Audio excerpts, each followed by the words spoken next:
Chapter 4. The fourth key, self-awareness.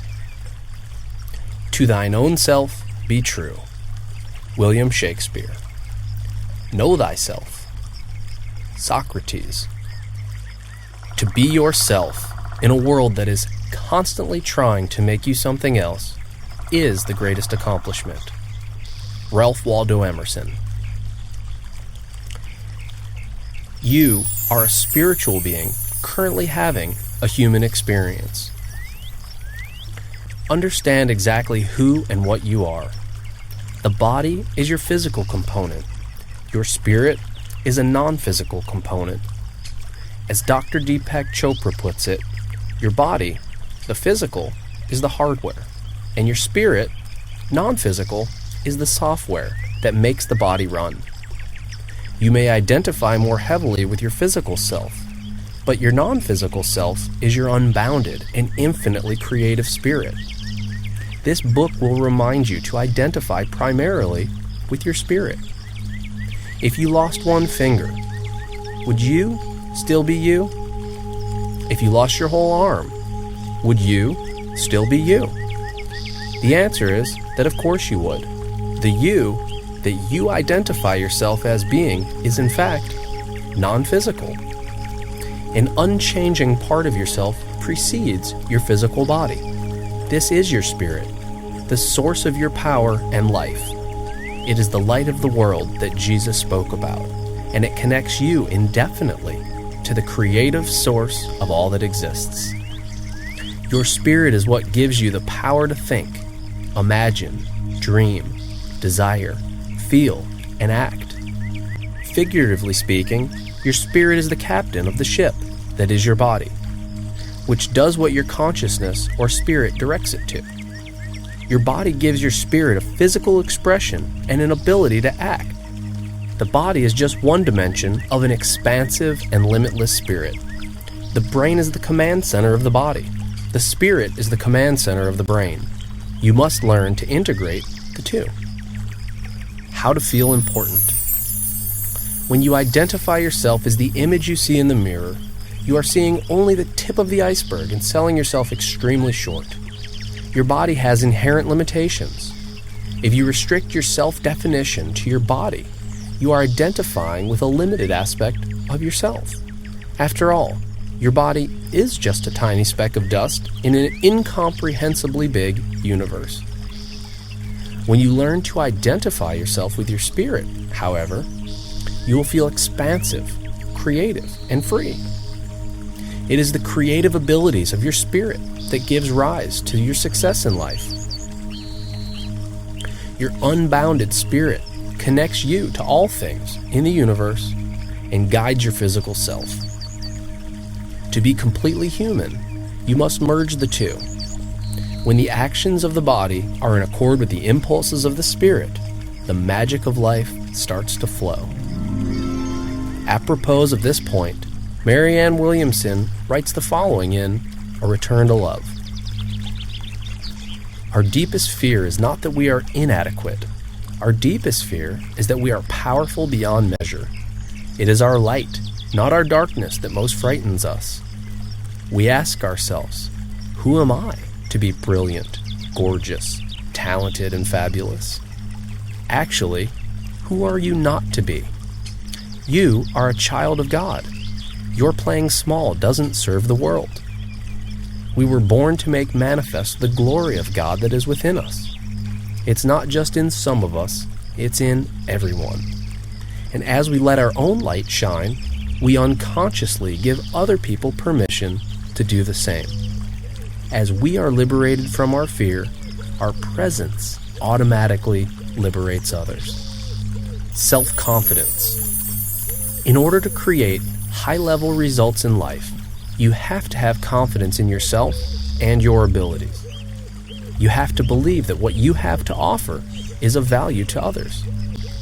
You have to believe that your ideas and opinions matter. You have to trust the impulses that are urging you into action. When you are self-conscious and unsure of yourself, it's because you doubt yourself. Self-confidence comes when you have faith that you were made for a purpose and that that purpose is good. When Stephen King wrote the original manuscript for what became his first novel, Carrie, he threw it in the trash because he thought it was no good. His wife Tabitha dug it out and encouraged him to rewrite the draft. With renewed confidence in himself, he took the necessary actions to complete the manuscript and get it published. Stephen King has gone on to sell over 350 million books, many of which have been made into successful Hollywood movies. Avery Johnson, the former NBA star and head coach, was not drafted out of college. However, he was invited by 3 teams to try out for a spot on their rosters. With confidence in himself and his abilities, he picked the Seattle Supersonics as the team he thought he had the best chance to make. He made the team and went on to have a 16-year career in the NBA, even hitting the game-winning shot in the 1999 finals.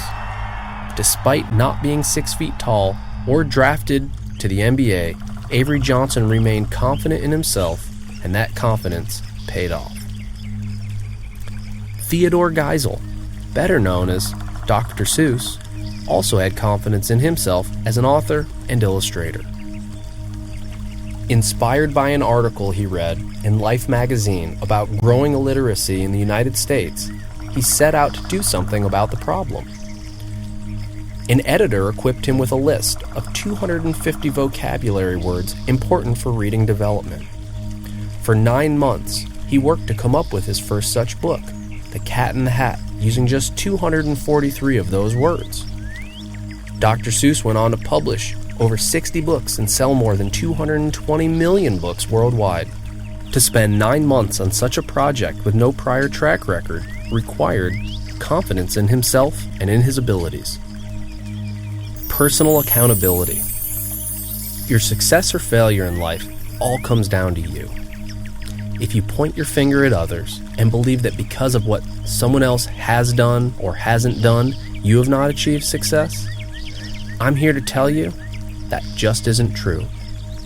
The reason you haven't experienced the type of results you want is that you've been looking to others to make it happen for you.